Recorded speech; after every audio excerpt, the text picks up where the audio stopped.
Bon, vous l'aurez compris, depuis le 15 juillet 2025, va fermer ses portes à la France. Et ceci fait suite à une longue bataille juridique menée par le gouvernement contre la plateforme. Mais pour comprendre comment on en est arrivé là, il faut remonter des années auparavant.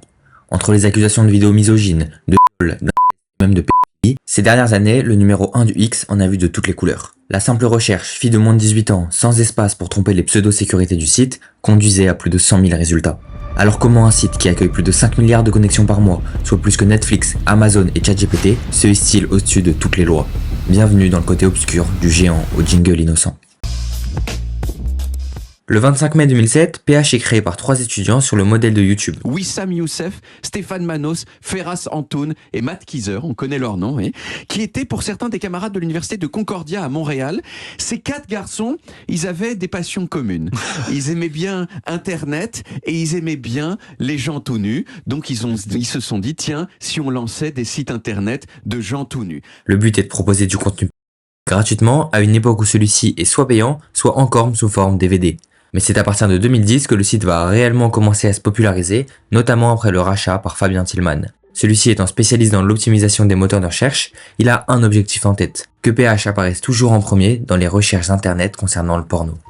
Depuis, la marque est devenue un mastodonte du X. PH figure dans le top 10 des sites les plus recherchés dans le monde, son jingle est connu à l'international, l'entreprise vend des vêtements et a même fait sa promo à Times Square.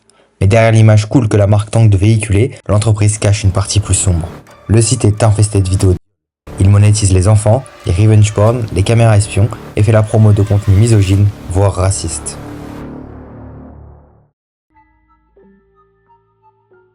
En 2019, une adolescente de 15 ans disparaît en Floride. Sa mère donne l'alerte et quelques temps après, elle est retrouvée par un camarade de classe. Mais pas au coin de la rue, non, sur la fille avait été traitée et les vidéos, une 60aine au total, postées sur la plateforme.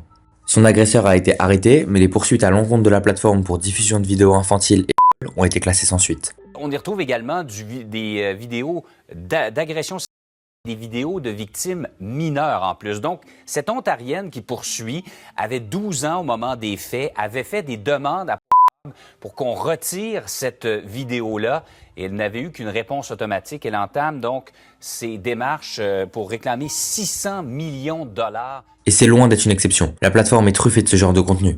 Les chiffres sont difficiles à évaluer, mais en 2023, sur l'ensemble des 4 sites les plus fréquentés, on retrouvait 1,4 million de vidéos de violence, près d'1,6 million de vidéos à caractère raciste, 800 000 vidéos d'inceste et près d'1,6 million de vidéos. Alors on a souvent du mal à se représenter les grands nombres comme ça. Mais à titre de comparaison, si on considère que chaque vidéo dure 5 minutes, alors il vous faudrait 51 ans non-stop pour tout visionner. Et tout ça seulement pour les vidéos illégales. Mais qu'importe, la plateforme étant juridiquement installée à Chypre, elle échappe trop souvent aux poursuites et laisse dans l'incompréhension toutes ses victimes. Mais en 2020, un événement va réellement commencer à inquiéter la plateforme. C'est la publication dans le New York Times de l'article « Les enfants de p***». Dans celui-ci, Nicolas Christophe dénonce la présence massive de contenu pédophile, le manque de modération et appelle à la responsabilité de la plateforme. Nicholas Kristof of the New York Times broke this story. Nicholas, what initially sparked your interest in writing and researching this piece? Maggie, I'd written quite a bit about human trafficking, and I'd certainly heard things about Pornhub. And then last summer, I thought I would do a bit of research, and I went on the site and almost immediately found many videos of unconscious women who were being stripped naked and to prove that they were completely unresponsive, the rapists were touching their eyeballs. And you know, you can't unsee those images. And the idea that a major internet company is monetizing those videos, I found just unconscionable. Et cet article va beaucoup faire parler de lui. Dans la foulée, les 2 géants du paiement, Visa et Mastercard, ont suspendu leur relation avec l'application, ce qui a immédiatement alarmé le site, inquiet de perdre une grosse partie de ses revenus. De plus, à Montréal, où se trouve la maison mère de Halo, des manifestations ont émergé avec le hashtag TraffingHub, une pétition signée plus de 2,3 millions de fois, souhaitant fermer l'application. Alors pour la première fois, a réagi. Dans un communiqué, il assure lutter sans équivoque contre les abus sexuels et mettre en place des moyens pour éradiquer le matériel illégal, en ajoutant que toute affirmation comme quoi la plateforme autorise les vidéos d'enfants est irresponsable et manifestement fausse. Mais en pratique, réguler ces vidéos est impossible. Laissez-moi vous expliquer pourquoi. Pour mieux comprendre comment fonctionne l'appli, on va la comparer à YouTube. Comme sur cette dernière, les utilisateurs sont libres de poster des vidéos, et on estime à 13 millions le nombre de vidéos publiées par année sur. La grande majorité implique évidemment des adultes consentants, mais beaucoup montrent l'inverse. Parce qu'il est impossible d'être sûr qu'un jeune dans une vidéo a 14 ou 18 ans. Et ni personne ne peut avoir une idée du nombre de vidéos malsaines qui sont encore en ligne. Et contrairement à YouTube, ça permet de télécharger les vidéos directement depuis le site. Donc même si une vidéo est supprimée à la demande des autorités, elle a 99% de chances d'être uploadée et d'être téléchargée encore et encore. Et c'est comme ça que détruit des vies entières. Lorsqu'une agression finit par se terminer, l'appli continue d'enfoncer le couteau dans la plaie et rend la souffrance interminable. Pendant mon enquête, j'ai pu lire des dizaines de témoignages montrant comment des jeunes filles, publiées à leur insu, ont vu leur monde s'écrouler. Des années après, elles disent encore ressentir les effets. Une américaine témoignait en disant qu'aujourd'hui, dès qu'elle rencontrait une nouvelle personne, elle se sentait obligée de lui raconter ce qui s'était passé, par peur que celui-ci entende parler de ses vidéos. Une autre expliquait avec douleur qu'elle s'empêchait de postuler pour travailler par peur que son patron tombe sur les vidéos d'elle adolescente et par conséquent vivait seule dans sa voiture. Suite à la polémique, a eu peur et a supprimé près de 10 millions de vidéos en une semaine. Mais ils ne l'ont pas fait par bonne conscience, mais uniquement par peur que Visa et Mastercard ne coupent définitivement les liens. Mais cette vague de suppression montre au moins une chose, c'est que la plateforme est capable de réguler ses vidéos. À ce moment-là, le site avait laissé que des vidéos de chaînes professionnelles ou d'amateurs certifiés, qui devaient prouver au préalable qu'ils étaient bien réels et majeurs. Après ce gros tri, les vidéos sont peu à peu réapparues, soit par des utilisateurs mal intentionnés, soit par les modérateurs qui dans la foulée avaient supprimé beaucoup de vidéos dites legit. Mais selon un modérateur de Halo qui a accepté de témoigner dans le reportage Netflix, la société aurait pu faire bien mieux que ça. Premièrement, elle a attendu une polémique d'ampleur internationale pour agir. Ensuite, selon lui, elle n'a pas mis en œuvre les moyens nécessaires pour supprimer tout le contenu illégal. Il raconte que lui et les autres modérateurs devaient regarder et analyser entre 800 et 1000 vidéos par jour. Et pour aller toujours plus vite, les vidéos étaient en accéléré et sans son, ce qui rendait la mission impossible. De plus, la plateforme employait seulement 30 modérateurs pour un trafic équivalent à celui de Facebook, qui en a lui 500 fois plus. Et de toute manière, on ne peut pas définir l'âge de quelqu'un juste avec une vidéo. Même pour un modérateur expert et assidu, déterminer si quelqu'un a 15, 16 ou 18 ans est impossible. Bon, heureusement la plateforme s'est rattrapée sur d'autres points. Aujourd'hui, lorsqu'un utilisateur recherche des mots-clés liés aux abus, il se retrouve face à une page de prévention. Un message d'avertissement s'affiche et un chatbot l'oriente vers une aide thérapeutique. Et selon une étude, 80% des utilisateurs n'ont pas tenté de rechercher ce genre de contenu durant la même session. Et tout ça nous amène à un autre problème majeur du site, le nom de ses vidéos et de ses catégories. Chaque année, Pornhub publie son classement des recherches les plus populaires sur son site. Et si a priori certaines tendent à être normales, on en retrouve certaines qui sont assez suggestives. Premièrement, en 2021, on retrouvait dans le top 10 « Comment fait-on pour ?», qui entre 2020 et 2021 a augmenté de 244%. Alors si ce n'est pas si grave en soi, c'est quand même assez triste. Cela montre qu'une grande partie des consommateurs, souvent jeunes, utilisent la pornographie comme modèle éducationnel. Et on ne le répétera jamais assez, mais le porno ne représente pas la réalité. Tenter d'apprendre via les sites X peut conduire à de plus grandes attentes en matière de sexe, un rapport biaisé au corps ou à une dévaluation des soins et du soutien mutuel. Et ce phénomène est largement amplifié par l'immense violence et dégradation de la femme présente dans les catégories B. Ces catégories ont un réel impact sur les consommateurs et sont plus enclines que les catégories dites non violentes à inciter à la reproduction d'actes sexistes et brutals. Les scènes présentes dans ce style de vidéo montrent des comportements très violents et humiliants envers les femmes, auxquels ces dernières répondent le plus souvent de manière positive, ce qui peut laisser imaginer aux jeunes consommateurs que ces pratiques plaisent toujours aux femmes. Ces comportements dépeignent une domination masculine et par conséquent participent à la banalisation du viol. Et nous avons découvert qu'un titre sur 8 en page d'accueil décrivait une violence. Autrement dit, chaque fois qu'un internaute se rend sur la page d'accueil de l'un de ces grands sites, il y verra une représentation d'un type de...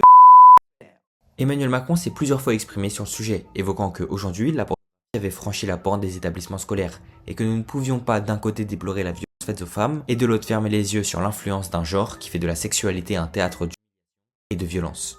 Et ce genre de contenu est bien plus présent que ce que vous pouvez penser. Selon une étude, jusqu'à 75% des vidéos contiennent des actes dégradants envers les femmes. Alors en 2022, le Haut Conseil à l'égalité a réalisé des signalements auprès de Pharos, dont la mission est de lutter contre le contenu illicite sur internet. Dans un échantillon de 35 vidéos signalées en juin 2023, on retrouvait ça. Aucun des signalements faits à Pharos n'a été suivi d'effet, et concernant la lutte contre la haine en ligne, ni l'Arcom ni le pôle national n'incluent les sites dans leur périmètre. De plus, il y a un réel cercle vicieux autour de ces catégories. Sa consommation amène à une augmentation de la violence recherchée au fil du temps, donc un surrisque de reproduire et banaliser ces pratiques. Lorsqu'un utilisateur commence à éprouver de l'excitation pour cette violence, il est déjà trop tard, et parfois cela amène l'individu à déraper dans la vraie vie. En 2018, une affaire avait tétanisé l'Irlande entière. Deux adolescents âgés de 13 ans avaient conduit la jeune Anna Kriegel, âgée du même âge, dans une ferme isolée, et ils l'avaient avant de la...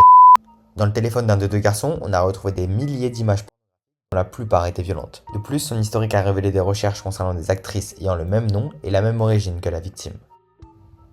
Un autre concept alarmant du site est basé sur le quasi instinct. Dans le top des catégories annuelles, on retrouve systématiquement le terme step, qui en anglais signifie demi. Des centaines de milliers de vidéos, si ce n'est des millions, s'intitulent ainsi demi-sœur, beau-frère, belle-mère. Ces vidéos présentent un scénario familial fictif où deux acteurs sont amenés à avoir un rapport.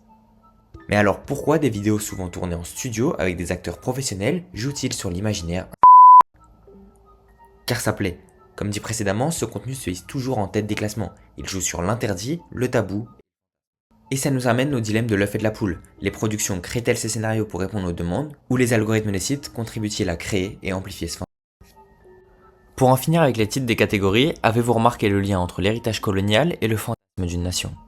En analysant les préférences ethniques de la France, des USA ou encore de l'Angleterre, on retrouve systématiquement dans le top des recherches les pays autrefois colonisés.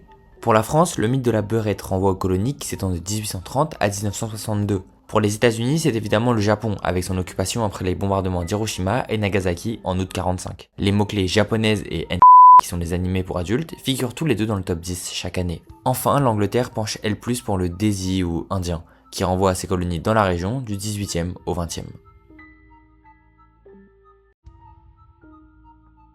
Bon, la marque est consciente depuis toujours qu'éthiquement parlant, c'est pas la fête chez eux. Alors depuis 2012, elle multiplie les opérations de X-washing. La première d'entre elles permet de récolter de l'argent pour financer la recherche contre le cancer du sein. Chaque mois d'octobre, la plateforme propose de regarder des vidéos de 2 catégories pour générer 1 centime toutes les 30 vidéos vues. Mais bon, vous l'aurez compris, sous couvert d'une bonne initiative, cela permet surtout à l'entreprise de maximiser ses vues. D'ailleurs en 2012, la fondation Susan G. Komen, plus grande institution de lutte contre le cancer du sein aux États-Unis, a refusé le don de 75 000 $ par éthique et pour ne pas qu'on l'associe au géant du X. Après le rose, le site est tourné vers le jaune avec son initiative Bisexual et la création d'une chaîne exclusive qui permettait de visionner des vidéos de comiques d'abeilles butinant accompagnées de bruitages d'acteurs. Le but, encore une fois, des dons seront reversés à 2 associations de protection des abeilles. Pardon, huh? Yes, señorita. How about you take a break and plant a seed in me? Madre mia! But what about your husband? He's right over there, watching. It's okay, Rodrigo. I want you to plow her. Enfin, pour la dernière couleur, le site s'est lancé dans le plus sale de tous les temps.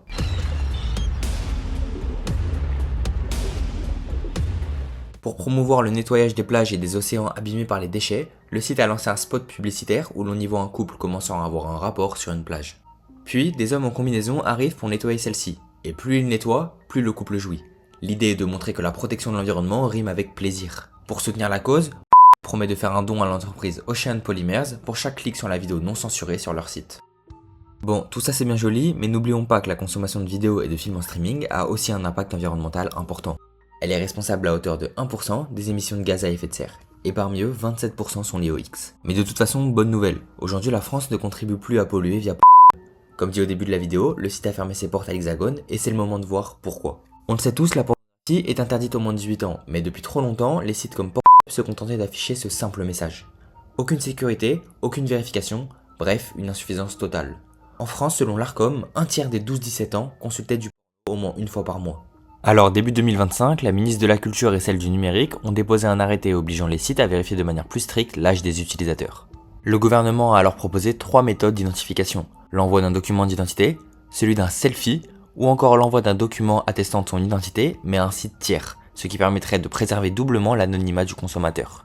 Mais ces nouvelles règles n'ont pas du tout plu aux géants du X, ni à ses concurrents d'ailleurs, comme le responsable de Tukif qui a dénoncé le coût de ces systèmes de vérification, qui vont de 1 à 2 centimes par visiteur. Il critique aussi l'effet dissuasif sur les utilisateurs qui se détournent vers des plateformes non réglementées. Enfin, il affirme que depuis novembre, moins de 5% des utilisateurs qui arrivent sur le site en sortent vérifiés. De plus, en mai 2025, une enquête a été ouverte par la Commission européenne à l'encontre de pour ne pas avoir mis en place les moyens appropriés pour s'assurer de l'âge des consommateurs. Ils encourent une amende d'un montant allant jusqu'à 6% de leur chiffre d'affaires et dans le cas d'une récidive, une interdiction en Union européenne. Alors face à ces restrictions toujours plus contraignantes, le 4 juin 2025, Halo a décidé de suspendre l'accès à sa plateforme depuis la France. Alors pourquoi? Car selon ces systèmes menacent la vie privée des utilisateurs, détruisent l'expérience et impliquent des données sensibles comme des documents d'identité et la biométrie. À la place, l'entreprise qui n'est pas contre la vérification d'âge en soi souhaite que celle-ci soit authentifiée en amont par le téléphone ou le navigateur. Et la décision d'autoblocage constitue un moyen de manifester son indignation face à la loi et d'espérer son abrogation. D'ailleurs, c'est assez drôle de parler de fuite de données quand on sait que la plateforme est accusée de voler celle de ses utilisateurs. Celle-ci serait envoyée à Google Analytics et une agence de pub qui, comme par hasard, appartient à la société Halo.